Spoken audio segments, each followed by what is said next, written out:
আহলে বাইত রাসূল আপনাদের মুহাব্বত, আপনাদের মুহাব্বত ফারজুম মিনাল্লাহ ফিল কুরআনে আনজালাহু, যে আপনাদের মুহাব্বত হে আহলে বাইত রাসূল, আপনাদের মুহাব্বত হচ্ছে ফরজ উম্মতের উপরে আল্লাহ কোরআনে নাজিল করে সেটা দেখিয়ে দিয়েছেন। কে বলছেন এটা? কে বলছেন? ইমাম শাফি।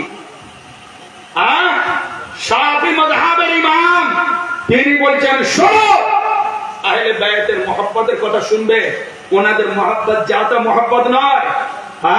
আজ আপনার সাথে মুহাব্বত হলো, কাল কেটে দিলাম, কিছু হলো না, না এরকম মুহাব্বত নয়।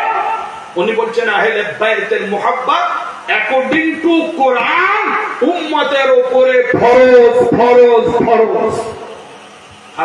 আয়াতটা শুনবেন, আল্লাহ পাক অর্ডার দিচ্ছেন সূরা শূরা 25 পারা, কুল লা আসআলুকুম আলাইহি আজরান ইল্লা আল মাওয়াদ্দাতা ফিল কুরবা। অর্থাৎ হে রাসূল, আপনি বলে দিন আপনার উম্মতকে, আমি আল্লাহ অর্ডার দিচ্ছি, এটা আমার অর্ডার,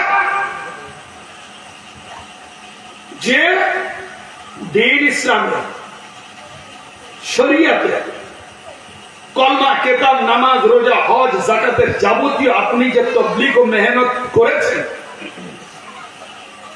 এর বিনিময়ে কিছুই চান না, কেবলমাত্র আপনার ঘরানা আহলে বাইতের মুহাব্বত এইটুকুই চান, আর কিছু চাইতে হবে না।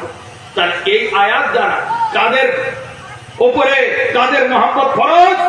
এই উম্মতের উপরে নবীর ঘরানা আহলে বাইত পাকের মুহাব্বত ফরজ করে দেওয়া হবে। এই ফরজটা তুমি জানো না মৌলভী? তাহলে কি পড়াশোনা করেছো মাদ্রাসায়? মাদ্রাসায় কি পড়েছো?